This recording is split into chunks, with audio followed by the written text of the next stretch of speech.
going to be in Exodus chapter 20, but if you don't, no worries. It's going to be on the screen behind me. We're going to read just a few short verses. We're going to be in Exodus 20, verses 13 through 16. So let's read that together. It says this. You shall not murder, you shall not commit adultery, you shall not steal, you shall not give false testimony against your neighbor. The title of this morning's message is Topsy Turvy Part 3. Topsy Turvy is the name of the series that we are going through right now, and this is the third week of it. So Part 3, super unique there. And the main point, which is what we're talking about this morning, so if you miss this, you miss the whole shebang, is this.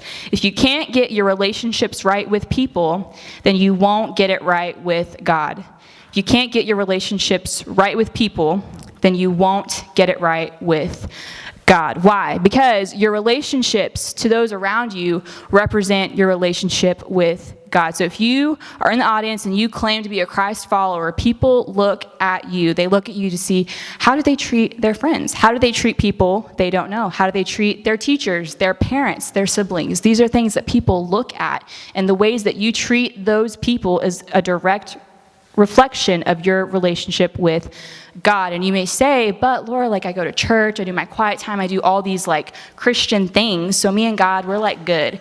But that's not the whole thing, right? I can't do my quiet time and be a jerk the other 23 and a half hours of the day and think that I'm fine with God. That's not how that works. I can't pray all the time but have people not like me because I'm mean and I'm gossipy and I talk bad about people. That's not what we're supposed to do as Christ followers, and that's what we're going to talk about this morning. And the hard truth of it is that we live in a nation, in a town that is pretty much in the Bible Belt of Christianity, of America. And so the reason people don't like you is probably not because you're a Christian. It's probably because you're mean, okay? So we're going to talk about this morning because we talk about they just don't like me because it's persecute all these things, but no, you're probably just not maybe the nicest person, which we're going to talk about this morning because we want to be nice people, because this is a big one. Write this down. If you can't love people well, then you don't love God well. If you can't love people well, then you don't love God well. End of story. That's the bottom line. So we're going to talk about that this morning. But before we go any further, let's jump back into the scripture because we got to talk about something super important, which is the context. Of course, we're going to talk about context. So because we don't want to just take verses out of context, we want to know what's going on around the verses and all that kind of stuff. So in Exodus 20, this is the 10 commandments, which were given to the Israelites by God through Moses. So Moses is talking to God, and he's telling Moses, hey, here are the commands that I want you and your people, Israelites, to follow. So it's a lot of different things. You've probably heard them before. You shall have no other gods before me. You shall not murder, the things we just read, things like that. And it's just God telling the Israelites, hey, this is how I want you to live your life. This is how I want you to treat other people, how you should have a relationship with me, things like that, different principles that emphasize how we should live a life that honors God. So that's what we just read. And so this morning we're going to jump into 4 ways to ruin your relationships with people. 4 ways to ruin your relationships with people. So this is what not to do. So this is a do not do this lesson this morning. So first one is this. The first way to ruin your relationships with people is to hate on them. Hating on people will ruin your relationships with people. In verse 13, it says, you shall not murder. And those phrases that we read in those verses, you shall not murder, you shall not commit adultery, things like that, we've obviously know those are part of the 10 Commandments, but then we also see Jesus reference those in the New Testament years and years and years later, right? He goes back to that and he says, hey, yes, this is what, the 10 Commandments say, but we're going to take that a step further. So not only should you not kill people, which we all agree, not a great thing to do, but you also should not hate them. Why? Because that same festering and anger and bitterness that stores up in people's hearts when they do kill people, that can still be in you when you hate people, which is not a good thing. So hating on people is a surefire way to ruin your relationships with people. And a little secret for you, you hating people is hurting you way more than it's hurting the people that you don't like very much. Hating people is way more detrimental to you than it is to that person that you are hating. So that's number 1. Don't hate people. Number 2, don't be fake. Don't be fake to people.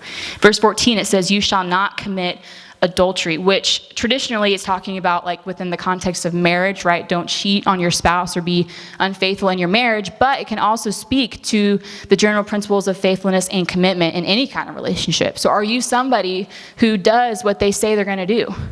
Are your words true? Do you speak actually what you think? Or are you somebody who's fake? Are you somebody that people can't really rely on, right? We all know that person who's a little bit wishy-washy, who, hey, I don't know if they're actually going to come through for me, so I can't really rely on them. That's not a good friend to have, right? You want to be somebody who people can come to. They know they can count on you. They know, like, hey, when they say they're going to be here, when they say they're going to do this, they're going to do it. And speaking what you think, being true to what you say, not saying things that are fake. Girls, if you're not interested in dating this boy, stop Snapchatting him all the time. Guys, if you're not interested in dating this girl, don't text him every 5 seconds, okay?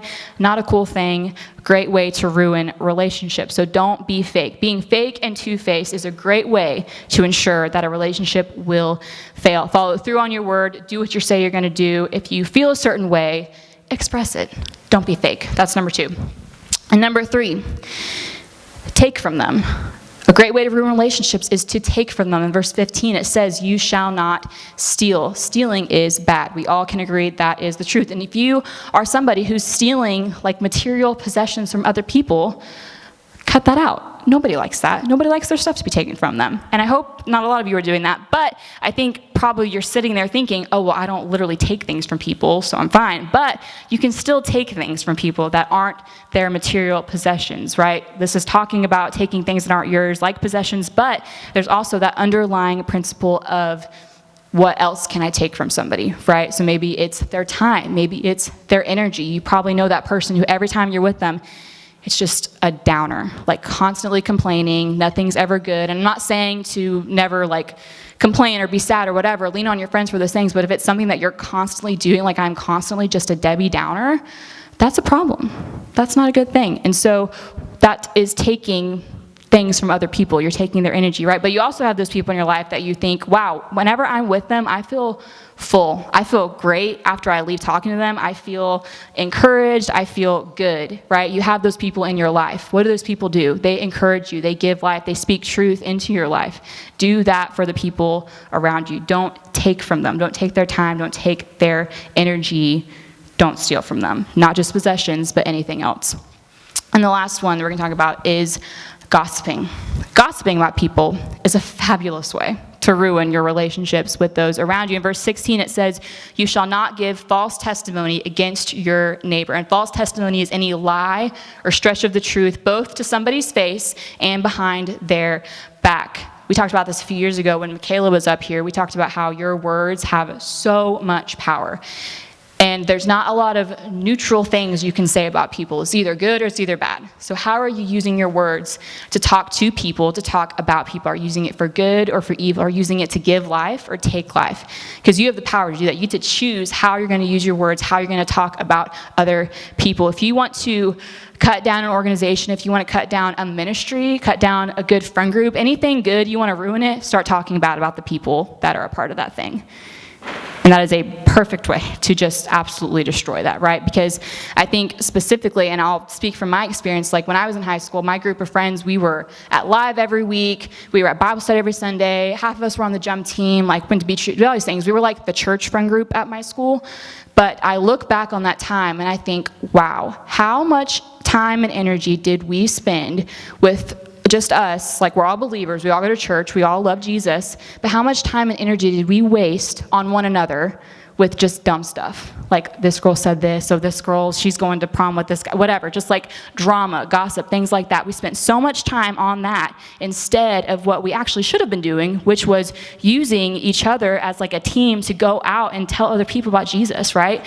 Like God has totally restored those relationships. We're friends today and it's great, but I look back and I'm like, wow, we missed out on opportunities to be like a light in our school, to be examples in our school of what good friends should look like, because looking back, we weren't very good friends to each other. And that's sad because we had way bigger things that God was calling us to during that time than talking bad about one another, than being in fights with each other, right? Like we're on the same team. And so if you're someone who is a believer and you find yourself constantly rubbing shoulders with other believers, Think about that, because y'all are on the same team. Y'all have the same purpose. You have the same calling on your life, and you miss out on that whenever you just spend all your time and energy on that thing, right? I think Nick said this a few weeks ago, but what the enemy can't destroy, which is you if you're in Christ, right? He can't destroy you. You've got Jesus in your heart, like you're good. He can't destroy you. What he can't destroy, he will distract. And gossip and these things that we just talked about are a great way to distract you from your purpose on your life, which is loving God, number one, and loving other people. People who are also believers, people who aren't believers, all people. You love all people. So we're going to head into small groups in just a second. I want you to ask your leader, which of the four, these things we just talked about, do you struggle with most? I know you think my leader is perfect, and they're close, but not quite. So they do struggle with one of these things. Ask them, leader, what do you struggle with most? And ask yourself, what do I struggle with most in these things? Because I think we can all think of one that we find ourselves falling into more often than not. And the reason that we do this is because that person that is hard to get along with, that person that you just really don't like or did you wrong or whatever, in the same way that Jesus came, lived a perfect life for you, died on the cross for you, so you could have a relationship with him, go to heaven forever, did that for you. He did that for that other person that's really hard to get along with, that other person that did you wrong, that other person that you can't seem to stop talking bad about. He did it for that person too. And so because of that, because God loved them that much to do that for them, we should love them that much as well.